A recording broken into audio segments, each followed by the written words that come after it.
Hello student, मैं हूं हेम कुमार और आप देख रहे हैं स्टूडेंट प्रोफाइल। आज हम लोग बात करेंगे सोशल साइंस के ऑब्जेक्टिव के बारे में, यानी सामाजिक विज्ञान के ऑब्जेक्टिव के बारे में हम लोग बात करने वाले हैं।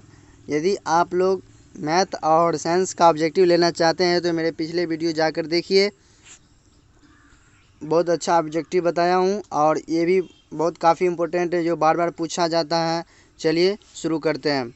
तो पहला क्वेश्चन से हमारा है कि यूरोपीय सभ्यता का पालना किसे कहा जाता है। यूरोपीय सभ्यता का पालना किसे कहा जाता है, बार बार क्वेश्चन पूछा गया है। तो ये आपको यूनान को कहा जाता है। ऑप्शन डी करेक्ट आंसर है इसका।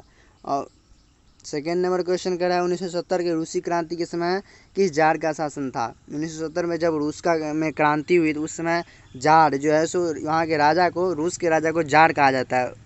वहाँ का शासक कौन था?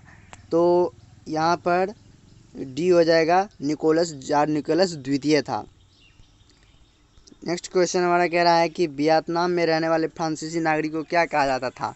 वियतनाम में रहने वाले जो फ्रांसीसी नागरिक फ्रांस से जो गए थे वियतनाम, उसे क्या कहा जाता था वियतनाम के लोगों से? तो यहाँ पर जो है सो इसे कोलोन कहा जाता था। ऑप्शन सी करेक्ट आंसर है इसका। नेक्स्ट क्वेश्चन है कि किस खनिज को उद्योगों की जननी कहा जाता है। मतलब कौन ऐसा खनिज है जिसे उद्योगों का जननी कहा जाता है?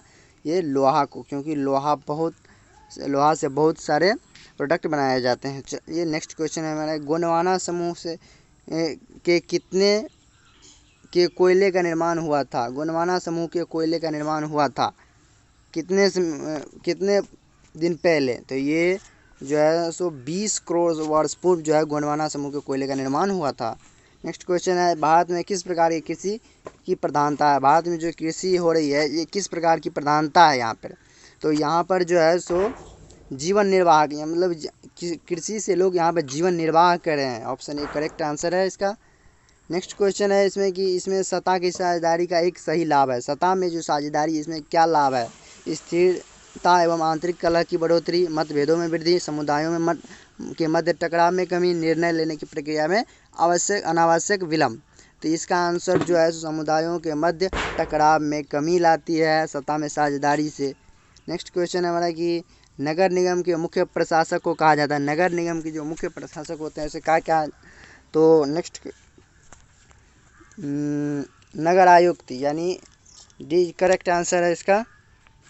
नेक्स्ट क्वेश्चन है,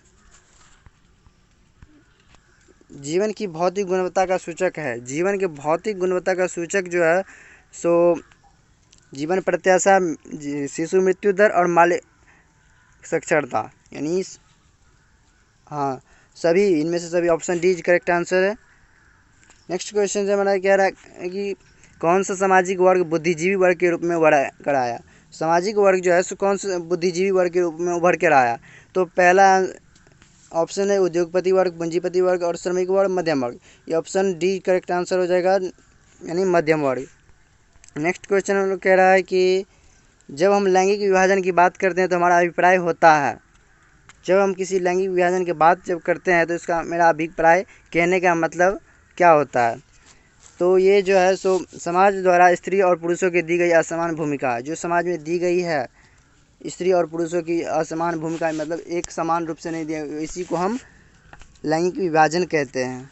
नेक्स्ट क्वेश्चन है कि निम्नलिखित में से कौन संघराज्य की विशेषता नहीं है। निम्नलिखित में से कौन संघराज्य की विशेषता नहीं है? तो ये जो है सो इकहरी शासन व्यवस्था जो है सो संघराज्य की विशेषता नहीं है, इकहरी शासन व्यवस्था। नेक्स्ट क्वेश्चन कह रहा है कि बिहार में संपूर्ण क्रांति का नेतृत्व किसने किया था। बिहार में संपूर्ण क्रांति का नेतृत्व जो है जयप्रकाश नारायण जी ने किया था, जो ऑप्शन डी है। 14 नंबर क्वेश्चन कह रहा है कि इनमें से कौन सी एक बात लोकतांत्रिक व्यवस्था के अनुरूप नहीं है। कानून के समक्ष समानता, स्वतंत्रता एवं निष्पक्ष चुनाव, उत्तरदायी शासन व्यवस्था, बहुसंख्यकों का शासन। इसमें जो है सो बहुसंख्यकों का शासन अनुरूप लोकतांत्रिक व्यवस्था के अनुरूप नहीं है। नेक्स्ट क्वेश्चन है 15 नंबर, बात ये एक लोकतांत्रिक राज्य है, निम्नलिखित में से यह घोषणा की गई थी। कहाँ की गई है कि भारत एक लोकतांत्रिक राज्य है? तो यहाँ पर जो है प्रस्तावना, भारत का जो संविधान का प्रस्तावना है उसमें किया गया है ऑप्शन ए करेक्ट आंसर इसका। 16 नंबर क्वेश्चन है, किस लोकसभा के चुनाव में के बाद महिलाओं की भागीदारी 10% से अधिक हो गई है। तो इसमें जो है 16 नंबर क्वेश्चन का आंसर हो जाएगा आप लोग का बी, यानी 15वीं लोकसभा में 10% बढ़ा दी गई है। और नेक्स्ट क्वेश्चन क्या है, निम्नलिखित में से कौन राष्ट्रीय दल है। इसमें जो जनता दल, डीएमके, लोक जनशक्ति पार्टी, भारतीय जनता पार्टी, इसमें से राष्ट्रीय दल कौन सा है। तो ये भारतीय जनता पार्टी है। नेक्स्ट क्वेश्चन है कि लोकतंत्र का प्राण किसे कहा जाता है। लोकतंत्र का प्राण जो है किसे कहा जाता है, राजनीतिक दल को। ये आपको लॉन्ग क्वेश्चन में भी आता है, इसीलिए ध्यान से पढ़िएगा। 19 नंबर क्वेश्चन कह रहा है, भारत में संघ एवं राज्यों के बीच अधिकारों का विभाजन कितनी सूचियों में हुआ है। भारत में संघ और राज्यों के बीच अधिकारों का विभाजन कितनी सूचियों में हुआ है। तो ये जो है सो 3 सूचियों में होता है। यदि डिटेल्स में जानना है तो आप लोगों को बाद में बता देंगे। चलिए नेक्स्ट क्वेश्चन, निम्नलिखित में से कौन लोकतंत्र में रंग भेद के विरोधी नहीं थे। इसमें जो है सो 3 रंग भेद के विरोधी थे और रंग के लेकर विरोध कर रहे थे, लेकिन एक जो है सो विरोध नहीं कर रहे थे। तो ये कौन है महाशय। तो ये देखिए जेड गुड्डी है, जो ऑप्शन डी है हमारा, ये रंग के विरोधी नहीं थे। कह रहा है कि सासाराम नगर का विकास हुआ था। सासाराम नगर का विकास जो है सो कब हुआ था। तो इसका आंसर जो है सो मध्य युग में हुआ था, ये करेक्ट आंसर है।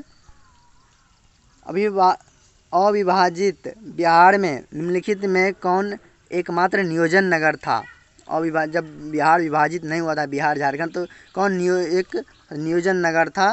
तो ये जो है सो जमशेदपुर जो अभी फ़िलहाल झारखंड में चला गया। तो यहाँ पर जो है पटना हवाई अड्डा का क्या नाम है। पटना हवाई अड्डा का क्या नाम है, आप सबको पता होना चाहिए। पटना हवाई अड्डा का नाम जयप्रकाश नारायण अंतर्राष्ट्रीय हवाई अड्डा, ऑप्शन ए है।